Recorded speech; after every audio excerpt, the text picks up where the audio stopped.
بہرحال یہ حجاج ابن یوسف کی پھر اخیر بڑی بری ہوئی ہے نا، یعنی یہ پھر بعد میں ولید ابن عبد الملک بنا، عبد الملک بن مروان کا بیٹا خلیفہ، اور اسی دوران ولید نے یہ مہم چلانی شروع کی کہ کیونکہ اس کے باپ نے وصیت کی تھی کہ میرے مرنے کے بعد میرا بیٹا ولید بنے گا، اس کے بعد اس کا چھوٹا بھائی سلمان بن عبد الملک بنے گا۔ تو اس نے یہ مہم چلائی کہ نہیں، میرا بھائی نہیں بنے گا، میرے مرنے کے بعد میرا بیٹا کیوں نہ بنے۔ یہ تحریک اس نے چلائی۔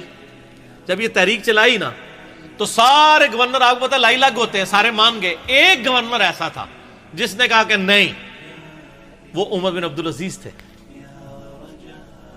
مدینہ شریف کے گورنر عمر بن عبدالعزیز رحمہ اللہ تعالی۔ وہ بہنوئی بھی تھے اس کے ولید کے۔ مروان کے دو بیٹے تھے، ایک عبد الملک اور ایک عبدالعزیز۔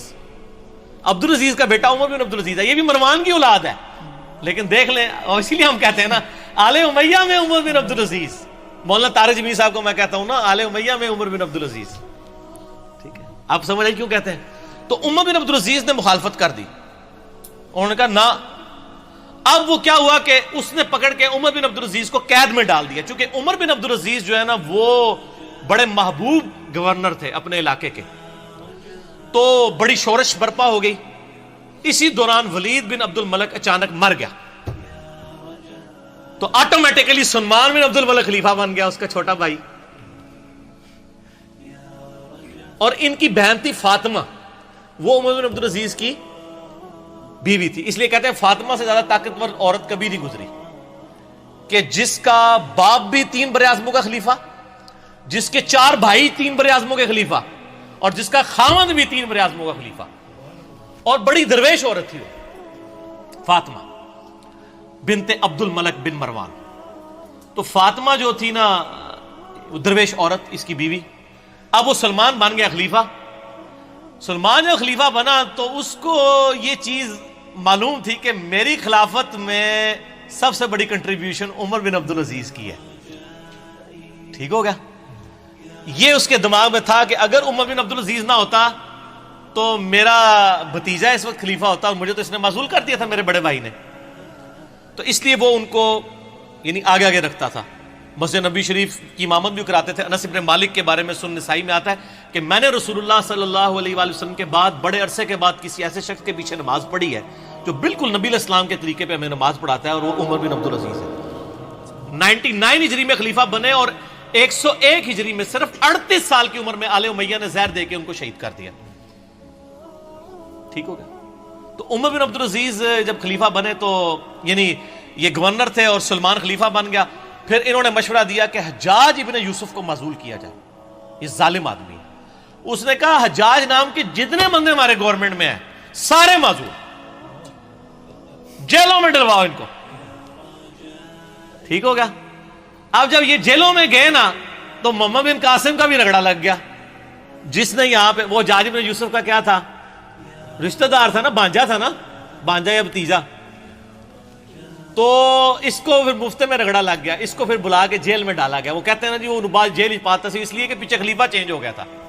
تو حجاج ابن یوسف کے جتنے بھیجے ہوئے تھے نا، اس کو چونکہ وہ گورنری سے گیا تو اس کے بھی سارے فرستادے فارغ ہو گئے، اور پھر یہ خیر بڑی بری موت مرا، یعنی اس کو پھوڑے نکل آئے اور پیپ نکلتی تھی۔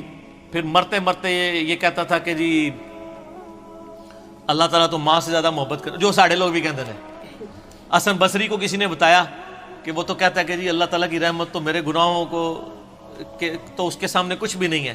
تو حسن بصری نے فرمایا حجاج چاہتا ہے کہ دنیا بھی اپنی مرضی کی گزاری ہے اور آخرت بھی اپنی مرضی کی گزارے، اس طرح تو نہیں ہوتا کہ دونوں جہانی مٹھے باؤ، دونوں جہاں تو نہیں مٹھے میں آ سکتے نا، یا دنیا یا آخرت، ٹھیک ہو گیا؟ تو خیر یہ مارا گیا۔ پھر سلمان جو ہے نا، اس کی جب موت کا وقت قریب آیا، اس کو بھی ایک بیماری لگ گئی، تو اس نے ارادہ کیا کہ اپنے چھوٹے 2 بھائیوں کو خلافت کے لیے نامزد کرے۔ تو اس کا ایک اسسٹنٹ تھا، رجا اس کا نام تھا، بڑا نیک تھا وہ۔ اس نے کہا کہ اگر تو میری ماننا تو عمر بن عبدالعزیز کو خلیفہ بنا دے۔ اس نے کہا کہ یہ تو میرے بھائی اس کو مار دیں گے، مانیں گے نہیں۔ اس نے کہا نہیں، ان کا علاج ہے میرے پاس، دیکھ تو اگر خلیفہ بنا تو اس کی وجہ سے بنا ہے، عمر بن عبدالعزیز حادثاتی طور پہ جو ہے نا وہ خلیفہ بن گئے تھے، ورنہ ان کو کس نے بنانا تھا اتنے نیک آدمی کو؟ ان کا یار اس طرح کر کہ تو نہ ایک بند وصیت لکھ کے اس کو سیل کر دے اور کہہ کہ اس سیل کے اوپر بیعت لو کہ نیکسٹ خلیفہ کون ہے، اور جو بیعت نہیں کرے گا اس کو قتل کر دیا جائے گا، اور تو لکھ دے کہ عمر بن عبدالعزیز تیرے بعد خلیفہ ہے، اور اس کے بعد تو لکھ دے کہ عمر بن عبدالعزیز کے بعد میرا جو بھائی چھوٹا ہے یزید اور ہشام وہ خلیفہ ہے۔ تو ان کو بھی امید لگ جائے گی چلو 80-60 باری بھی آ جائے گی۔ یہ لکھ کے نا جناب سیل کر دی گئی۔ اب سیل لے کے جب باہر آئی میدان جنگ میں، خیمے سے باہر نکلے اور کہا جی امیر المومنین نے اپنا سکسیسر مقرر کر دیا ہے، اس کے اندر اس کا نام ہے، تو بیعت کرو بند پہ۔ وہ بھائی آگے لالچی، انہوں نے کہا نا کھول کے پڑھ ساڑا نام لکھے کہ نہیں؟ انہوں نے کہا میں کہنا تھوڑا نام لکھے، نام تو لکھے سی لیکن یہ نہیں پتا کہ کہڑے نمبر تے لکھے ہے۔ ٹھیک ہو گیا۔ اور دوسری طرف عمر بن عبدالعزیز آگے کہتے ہیں رجا مجھے بتا دے کہیں میرا نام تو نہیں لکھ دیا ورنہ میں جنگلوں میں چلا جاؤں، میں خلافت کا بار نہیں اٹھا سکتا۔ ٹھیک ہو، یہ آپ اپروچ کا فرق دیکھ لیں۔ تو رجا کہتا ہے میں نے زندگی میں ایک ہی جھوٹ بولا ہے، نہ اس سے پہلے نہ اس کے بعد، وہ یہ تھا کہ میں نے کہا عمر تیرا نام نہیں ہے بیچ میں، کیونکہ مجھے خطرہ تھا کہ یہ چھوڑ دیں گے اور مسلمان ایسے حکمران سے محروم نہ ہو جائیں۔ کہتے ہیں جب وصیت کھولی گئی، جب پڑھ کے سنائی گئی عمر بن عبدالعزیز، تو عمر بن عبدالعزیز جو ہے وہ بے ہوش ہو کے گر پڑے۔ 2 بندوں کے سہارے، ایک 35 سال کا نوجوان 2 بندوں کے سہارے لا کے ممبر تک لایا گیا پہلا خطاب کرنے کے لیے، اور آل امیہ کے چہرے لٹک گئے۔ لیکن جب پڑھا کہ ان کے مرنے کے بعد وہ بھی بنیں گے تو ان کو امید لگ گئی، ان کا چلو ٹھیک ہے ساڈا یار بہنوئی ہے نا 100 کرو کیڑا باہر دا بندہ ہے۔ ٹھیک ہو گیا، دادا تو ساڈا مروان ایک ہی ہے نا، ٹھیک ہو گیا، پردادا۔ تو یہ پورا معاملہ ہوا۔ عمر بن عبدالعزیز رحمہ اللہ تعالی ورضی اللہ تعالی عنہ وعلیہ السلام یوں خلیفہ بنے۔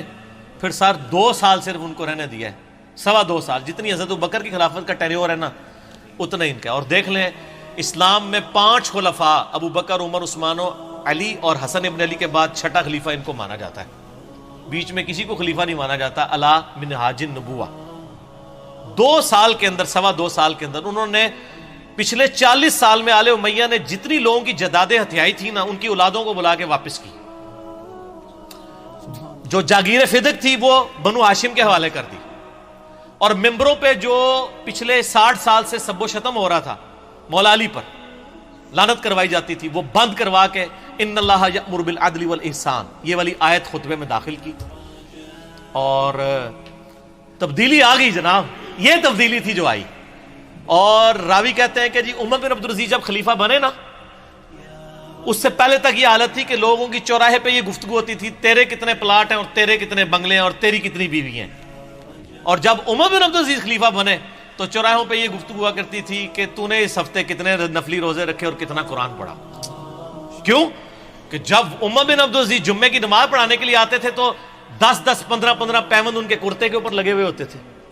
تو لوگ کہتے تھے کہ یار 3 براعظموں کا حکمران اگر اس حال میں رہ رہا ہے تو سر ہم کیا۔ میں یہی کہتا ہوں کہ آج اگر عمران خان صاحب پرائم منسٹر خود خطبہ دے رہے ہوں شاہ فیصل مسجد کے اندر سادہ سے شلوار قمیض کے اندر، تو شلوار قمیض خود بخود ہی فیشن بن جائے گا۔ ویسے وہ پہنتے شلوار قمیض ہی، مجھے بڑی خوشی ہوئی چائنا میں بھی اس نے شلوار قمیض پہنی ہوئی ہے، تو خود بخود کی فیشن بن جائے گا۔ اتنی تبدیلی آئے گی، اور لوگوں کی یہ گفتگو ہوا کرتی تھی، گفتگو تک چینج ہوگی۔ حکمران سے کتنا فرق پڑتا ہے۔ خیر پھر یہ زہر ایسے حکمران کی طرح ہضم ہوتے ہیں، پھر ان کو زہر دے کے شہید کر دیا گیا، لیکن انہوں نے اتنی تبدیلی کر دی تھی، اسی لیے ان کو اسلام کا پہلا مجدد کہا جاتا ہے۔ یہ واحد مجدد ہے اسلام کی ہسٹری میں جس کو سنی اور شیعہ دونوں مجدد مانتے ہیں، اس کے بعد کسی مجدد پہ متفق نہیں ہے سوائے امام مہدی 12ویں مجدد کے، 12ویں خلیفہ کے۔ یہ ہے وہ شخص عمر بن عبدالعزیز۔